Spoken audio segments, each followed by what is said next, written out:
Health has failed the world over because health practices stopped being healthy. While people were clapping for my research success, I was crying from my research findings because I discovered that most of the common staple drugs we take from our pharmacies have more and underreported insidious cellular damages that are the culprit for the degenerative diseases we are suffering these days. Traditional medical practice that have been wrongfully made professions. The nursing vocation is not supposed to be a profession. The medical vocation is not supposed to be a profession.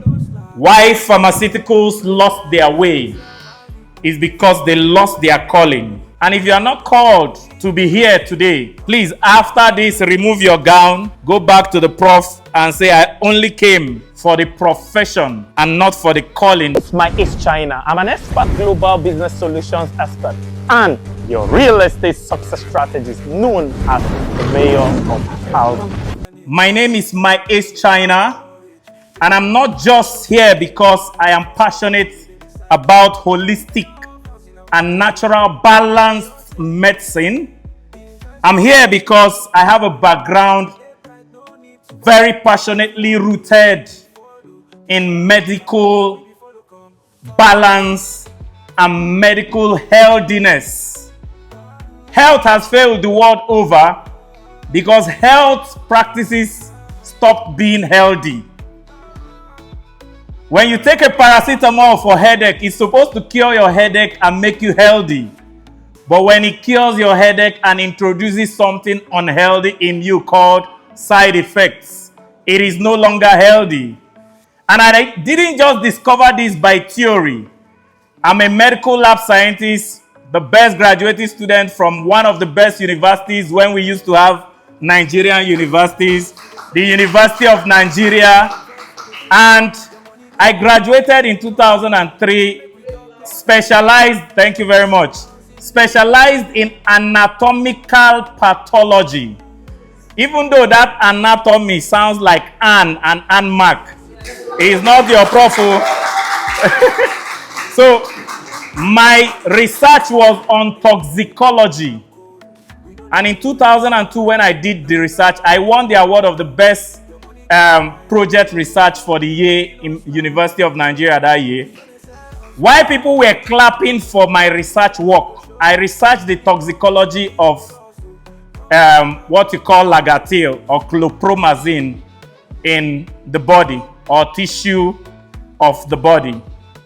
While people were clapping for my research success, I was crying from my research findings because I discovered that most of the common staple drugs we take from our pharmacies have more and underreported insidious means not seen to the eyes, insidious cellular damages that are the culprit for the degenerative diseases we are suffering these days.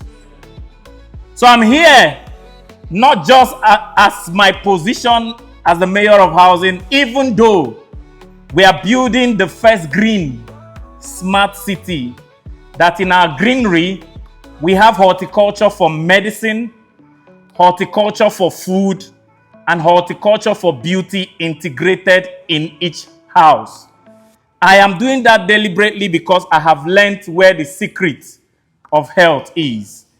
And I know a prof that not only knows that secret, but has been propagating that secret and is the reason why we are here. So with that background of introducing who is introducing you guys, I can now say distinguished faculty, respected founders, royal fathers, honors guests, parents, and most importantly, the graduating class that are so beautifully adorned in their graduating gowns of the class of Anmark Natural Medicine Academy. I'm really, truly honored to stand before you today. It is a privilege to contribute to this auspicious celebration of knowledge, dedication, and the cultivation of healers who serve humanity with skill, compassion, integrity, and I'll add, balance. Natural medicine is far more than a body of remedies. It is a philosophy. And people like Professor Anne are like the Seneca and Marcus Aurelius of this philosophy. It is a calling. And if you are not called to be here today, please, after this, remove your gown, go back to the prof and say, I only came for the profession and not for the calling, because there are two professions in the traditional medical practice that have been wrongfully made professions. The nursing vocation is not supposed to be a profession. The medical vocation is not supposed to be a profession. Why pharmaceuticals lost their way is because they lost their calling. And a manifestation of the harmony is another word for balance between humans and nature. Today I intend to guide you through a journey of discovery to be one that honors our past, empowers our present, and illuminates the future of healing through natural medicine. And before I take you on this 4-part journey, I'll tell you where this journey will end. This journey will end in our rediscovering our beginning. In the beginning was the world, and the world was balance, and there was no disruption in the world, and the world was at ease. It is the disruption of balance between man and plants, between what we eat and who we are, that created the disease called diseases. So this journey I want to take you on is how to rediscover that balance. So everything we talk about today is balance. And as I'm speaking and looking at our graduates, if your smile is not balanced with your gown, you give us back our gown. Amen?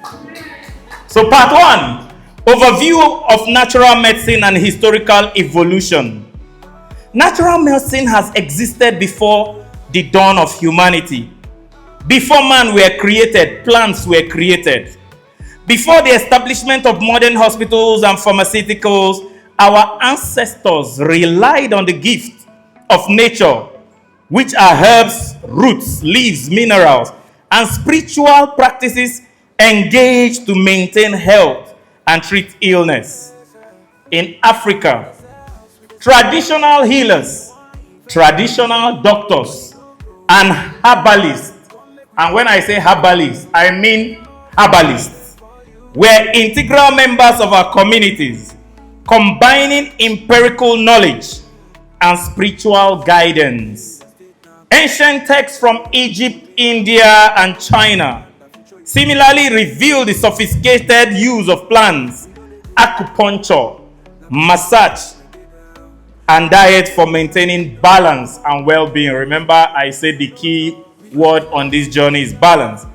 And if you see this paragraph, I started with Africa, but when I went to ancient texts, I ended up with Egypt, India, and China, because Africa had a better holistic medical practice than Egypt, India, and China, but lacked in text, documentation, and indexing these things. So part of the calling to our graduates is take note. Don't be like our ancestors whose rich practices were lost because of lack of documentation. Borrow from traditional medicine what we call journaling. And with people like Prof, I'm looking forward to when we will have the African Journal of Holistic or Traditional Medicine, where all traditional or holistic medical practitioners can share, document, and most importantly, archive your finding in text, so that 6,000 years from now, the person making this speech can refer to ancient texts from Africa. Natural medicine evolution reflects the holisticness of humanity's desire to harmonize with the environment. Its history teaches us that healing is not merely chemical reactions in the body, but a dynamic interplay of the mind, body, spirit, and ecosystem. Any one dimension is an incomplete dimension. So modern practitioners of natural medicine must inherit this holistic legacy, taxed with blending ancestral wisdom and scientific rigor. We are the bridge generation that will take all the beauty that our ancestors had, blend it with all the beauty that our ancestors missed, package it with all the science that our contemporaries have, and leave for the future a holistic body of medical practice that represents holistic medicine. Number 2 part of this journey, don't mind the grammar. Phytogenetic exigencies is understanding human health in the context of ancestral wisdom by reading the genetic scripture of creation and a unique lens through which we may view natural medicine. This approach interprets the body and its ailments through an evolutionary and ancestral perspective. By understanding the evolutionary adaptations that can discern by why certain remedies, to mention, such as bitter leaves for detoxification or ginger for circulation, are very effective, paying attention to the genetic fabric of how our genes have adapted over the years. For example, consider chronic inflammation, which is another mild name for modern stress. Our ancestors living in natural environments and consuming diverse diets rarely experienced the same inflammatory diseases that plague humans, our modern humans. Phytogenetic exigencies teaches us that by observing patterns of human adaptation, we can restore balance through natural medicine in a way that is conventional medicine usually overlooks. And what is that overlooked? For me, don't be carried away in this grammar of this journey. I'll always bring us back to the anchor. And the anchor is 2 simple things. Balance. Whatever we do must bring the balance between the mind, the body, the spirit, and the soul. And that balance is the balance between healing and no side effects. If your healing comes with more side effects than the healing, or deferred side effects, the most dangerous side effects in modern medicine that our natural medicine must combat is not immediate side effects, is deferred, insidious, small side effects, which when accumulated over time creates inflammatory diseases that cannot be cured immediately. So please, always when I talk about harmony or adaptation, always remember balance. And balance means healing with no side effects. So in the view of this, we learn that healing is written in the very fabric of evolution and in the very fabric of the cellular genes. Every plant, mineral, and organism carries within its structure a story, a script of divine ability, divine adaptation, divine redemption, and divine regeneration. It's more like the story of the Garden of Eden. Everything was balanced in that garden. What Adam needed for food, for medicine, and for beauty were all in the harmony and the very structural nature of all the plants around him. So in this view, natural medicine becomes not just the study of herbs and remedies, but an integration of life's sacred tests. If you become holistic, by the time you become what you have graduated from today, because I learned a good lesson after I graduated from the University of Nigeria, that graduation is one thing, becoming is another thing. We are unleashing you graduates into the world to go and become the holistic being of natural medicine and become the gift that God gave to the world. So in light of this,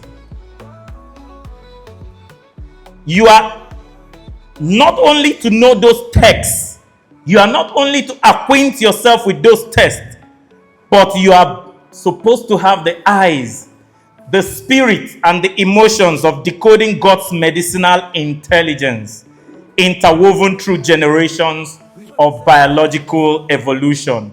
It is God's job to put these codes and these texts in the fabric of these plants. It is your job to decode those texts, those scripts, and those genes, and bring those abilities to mankind. In light of this, when we trace the evolutionary relationship between man and the plant kingdom, we realize that the Creator, in his infinite wisdom, placed our healing within our environment and not beyond. The herbs that grow near us carry the frequencies that restore us. I have this, that every locality has herbs, food, and natural remedies within the locality that will keep the holistic health of that locality. If you study all our natural foods, you see that each tribe has the herbs in their vegetables, in their local food that keeps them healthy. You don't have to travel from Port Harcourt to Isiobamo Tonkom to get the healing that is in your Sokoto, or go to Sokoto to look for the herbs that is in your Sokoto. In your local locality, there is a code. Decode it. This is why traditional healers from Africa, Asia could sense the sense of vibration of healing through intuition and not merely internet. Sorry, my prof, there are some words I must have to decode here for our audience. Tuition is just teaching. That's why when you go to school fees is also called tuition fee. Intuition is the in-teacher that is inside of you that teaches you what the out-teacher, the prof, did not teach you in ANMAT. Today you are graduating from the out-tuition. It is your intuition, and innovation means improvement on what you were taught or what already exists.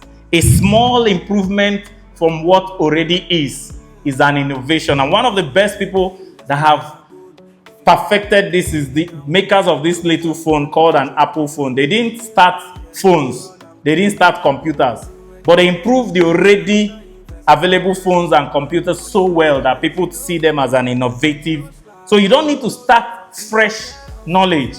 Improve on what already is. And then in that, you must be balanced enough to be in tune with your intuition, the in-teacher, and they will show you things that the ordinary eyes cannot see. So graduates, I urge you therefore to embrace this holistic perspective, wherein you are the bridge between scientific inquiry and ancestral knowledge, empowering you to become healers who honor both lineage and innovation. Part 3 of this journey. I hope you are enjoying the journey. If you are enjoying the journey, just clap. If you are not enjoying, I can end. Thank you. So, part 3, integrating TCM principles with African herbal medicine. TCM is simply traditional Chinese medicine that offers a structural framework for understanding energy flow, organ systems, and in the interconnectedness of the body, mind, and environment. When integrated with African herbal medicine, we create a powerful synergy. There is a dimension of holistic medicine you must pay serious attention to, and you will not get it if you are not balanced.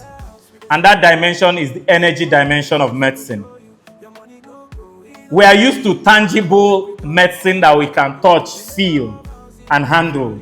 There's a dimension of medicine that is not visible to the eyes. And energy is life, and life is energy. As a matter of fact, we've even discovered that energy is money and money is energy. So consider acupuncture points for liver support combined with African bitter herbs that cleans the body, or TCM's directly grinders paired with native anti-inflammatory herbs to reduce chronic diseases. This unique integration is not mere juxtaposition. It is a fusion that enhances safety and personalization in patient care. Before I go to the conclusion, know this: synergy or aligned fusion creates superlative energy. For instance, if you have the energy of one and the energy of another one, when they come together mathematically, they are supposed to create two. But in the world of energy, they might create 200. So that exponential explosion of energy is called the energy fusion theory.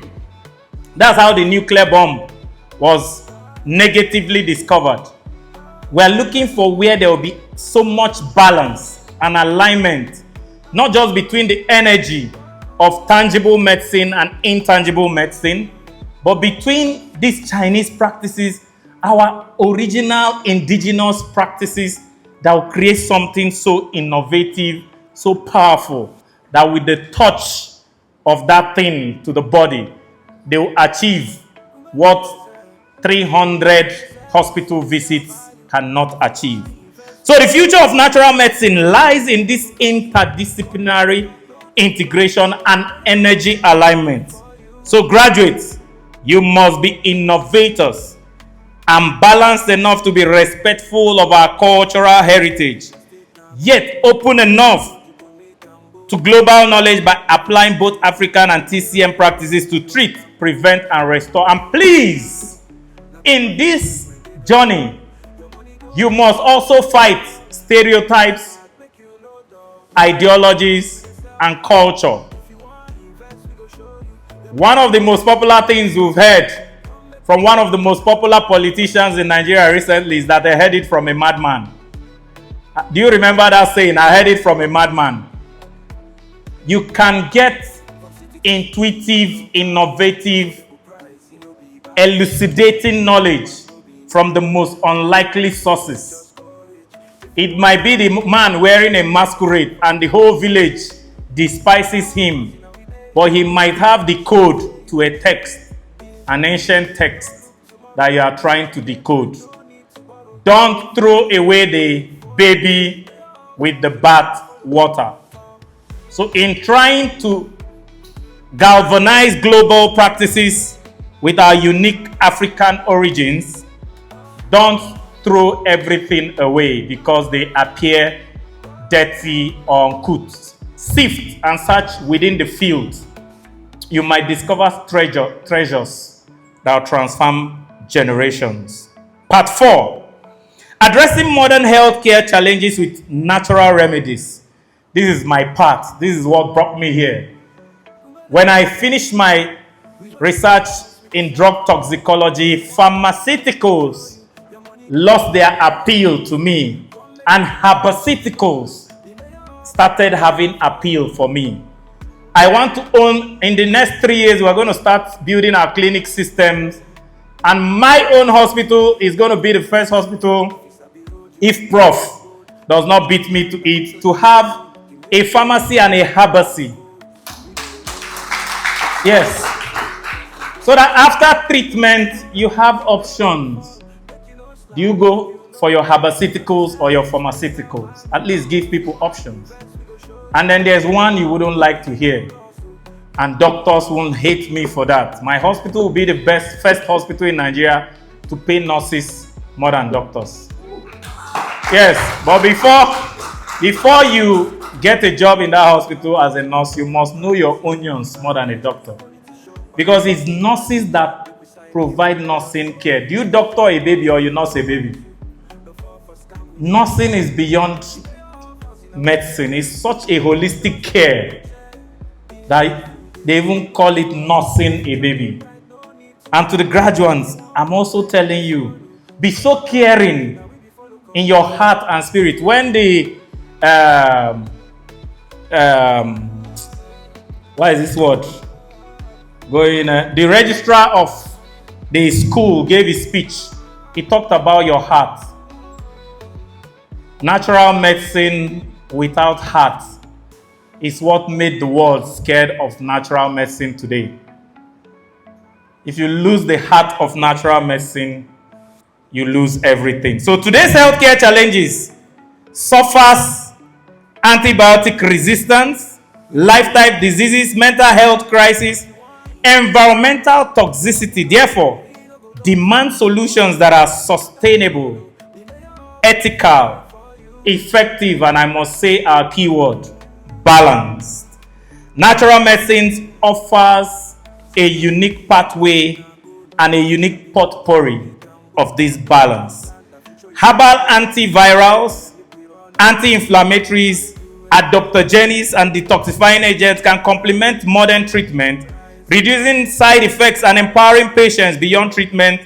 Natural medicine emphasizes prevention through diet, lifestyle, and spiritual well-being.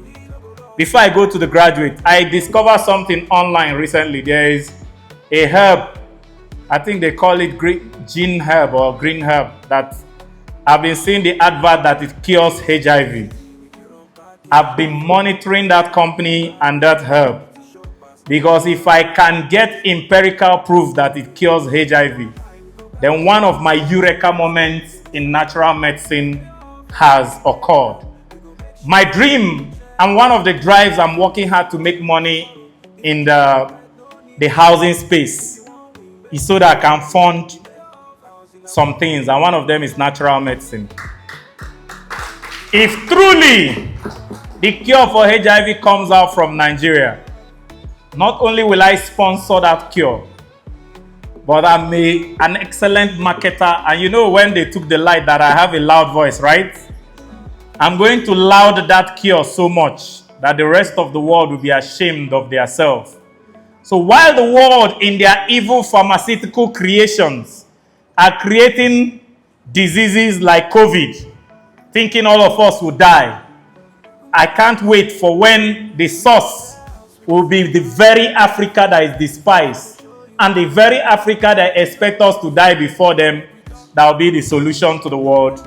So graduates, you are that solution to that world, and you are entering a world that desperately needs practitioners like you who can bridge modern medicine and natural solution from the grassroots, so that while they are despising Africa, our medicine is healing the world.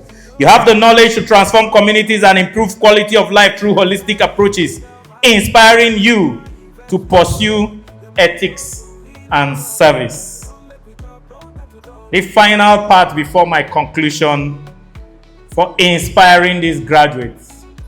I am hoping from what I have said so far that is not written, that you guys are inspired not only to pursue research, ethics, and service, but to do this so passionately that you balance the heart of medicine with the mind of medicine. And as you step forward today, remember that healing is both a privilege and a responsibility. Nothing is closer to divinity than healing. Of all the things you can give, giving health and giving life is a billion gazillion times more blessed than giving wealth or resources. If I give you £1 million and somebody gives you your health back, a man with HIV that is about to die, if I give him my estate, will he live? But if you give him the cure to HIV, will he live? Now you understand that as you step forward, remember that healing is both a privilege and responsibility. Research must guide your practice and documentation of that research. Ethics must anchor your decision. Service must define your mission. Explore the unknown. Dive deep to investigate plant properties. Document this ancestral knowledge, very important. And evaluate outcomes rigorously. I thought when I start using my natural voice, you clap for my natural microphone. Always act with integrity ancestral knowledge and evaluate outcomes, respecting the sacredness of the human body and the wisdom of nature. Serve without bias, with humility and dedication. For this is the true essence of a healer. And I must add the unwritten part. Serve to restore health, not to restore your pocket.